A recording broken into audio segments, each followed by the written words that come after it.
Am I the a-hole for telling my husband F you in front of my mother-in-law? So me, 30 female, pregnant, and my husband, 30 male, we're having one of those stupid little married people moments that turn into a way bigger deal than it ever should have been. For context, my mother-in-law has a habit of just being in the neighborhood and popping in. Normally, she doesn't just sit for a visit, she'll insert herself into whatever we're doing. That night, she decided she was gonna help us with dinner because in her words, my grandbaby needs to eat, so let me take care of it. Yes, she literally phrases things like that. My husband is a recovering mama's boy, so while I've set light boundaries, I usually let these things slide to keep the peace since he's already doing the work of separating from her. Anyways, we're in the kitchen. Mother-in-law's at the stove like she lives here, me trying to stay out of the way, and my husband jokingly swipes my bottle of antacids. I've been living on them this pregnancy because the heartburn is no joke, but I've been careful about how many I take. Still, we tease a lot about it. So he grabs them, and without even thinking, I blurt out,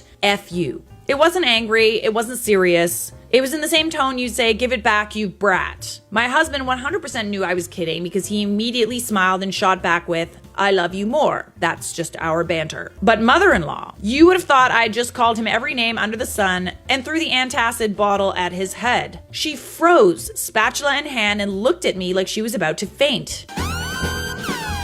Backstory, when we were about to announce my pregnancy 7 months ago, she claimed she was having a heart attack from the shock, but the hospital cleared her and she was fine. So her dramatic reactions aren't new. She didn't say much that night, but the next day she called my husband and told him she's deeply disappointed in me. According to her, me saying F you in front of her was not only disrespectful to him, but to her as his mother. Okay, so it's possible that she was so invested in like what she was doing that she just heard that and was like, whoa. But I think it's very clear that you were joking. Quite frankly, like some people, get weird about swearing, especially people from like older generations. I swear like a sailor, straight up, like I'm always swearing. And it doesn't really mean much, honestly, but I can understand that some people get irritated with the swearing. She told him she wouldn't be speaking to him again until I apologize for something he wasn't even offended by. Okay. She also made a comment like, if she says that in front of me, how must she speak to you behind closed doors? So much worse, bestie. My husband has my back on this one. He told her flat out that I don't owe her an apology because he wasn't hurt and he knew it was a joke. But now she's doubling down and giving him the silent treatment until I give her the apology she thinks she deserves. Oh yeah, she's doing too much. This is a power play. Here's the thing, I feel guilty. Maybe it's because I'm about to be a mom in 3 months and I don't want tension in the family. Yeah, but she also didn't consider that when she created the tension. It's all these things like the people pleaser shit. It's like, oh, I don't want to make tension. Why is it that we are the only ones that care about the tension? I don't want tension. I'll just apologize. Okay, but what about the people that created the tension? Maybe it's pregnancy hormones making me emotional. Could be.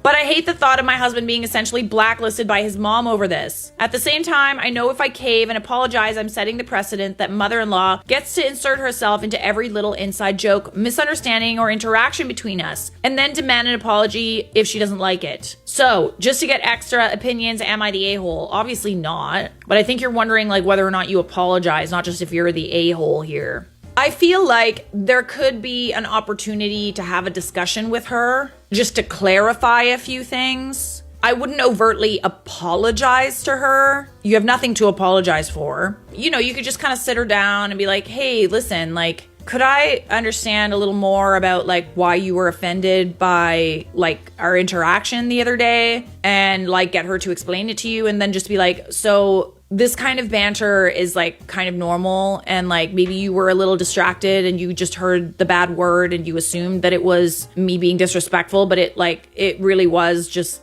tongue-in-cheek kind of being facetious sort of thing. You could try to clear the air that way because like it's clear to you that obviously the relationship matters and maybe she might be kind of useful to have around, like a good relationship would be good when you are struggling with your newborn, which is inevitable. But on the other side, it kind of just sounds like caving to her might be a bad idea and sets the precedence that, she has the power. She didn't really care about the fact that this might be stressing you out and you're pregnant. She just wants you to cave. So it kind of also sounds like this might be an opportunity to take a step back.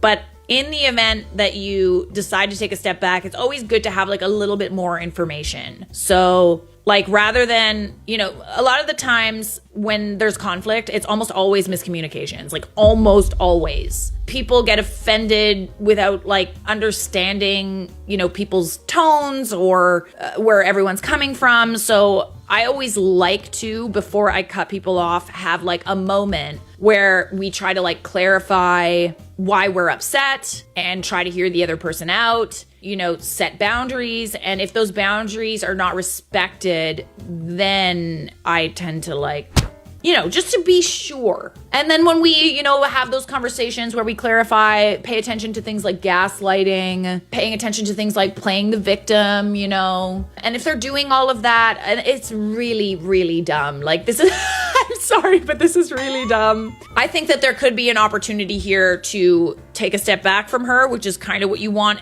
anyway, it sounds like. Or maybe there's an opportunity to gain a little bit of insight into why she was hurt or upset. Maybe she doesn't like swearing or something.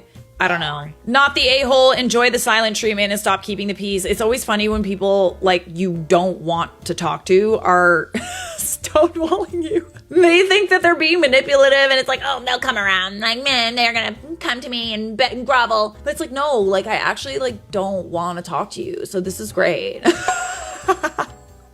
You do not want or need a meddling mother-in-law dropping in uninvited when you're postpartum. Start setting the boundaries now. It is time to call this stuff out. She's not speaking to him unless OP apologizes. Good, fine. Let's see how long that lasts once the baby's here. Oh, she'll guilt trip for sure. Like, make no mistake, she will. She can cut herself out of her newborn snuggle time, or she can the hell out of someone else's relationship. OP holds all the cards and the baby. And it's time mother-in-law realized that. That's exactly how I see it. Silent treatment. Don't threaten me with a good time. Woo! Yay! We're not talking. Okay, I really like everyone's responses. This is very funny. There's two things you could do. You could enjoy the silent treatment while it lasts, because it won't last long, believe me. When that baby comes, she gonna be knocking. Or you could use it as an opportunity to sort of set boundaries and be like, hey, you know, I want to understand more about like why you were offended by that. I also feel like you're deciding what it is and isn't okay in my marriage, and that's not your business, quite frankly. If there's issues in my marriage and I want you involved, I will come to you and ask for help. Otherwise, it's not really your business, okay? So those are your options. You are not the a-hole.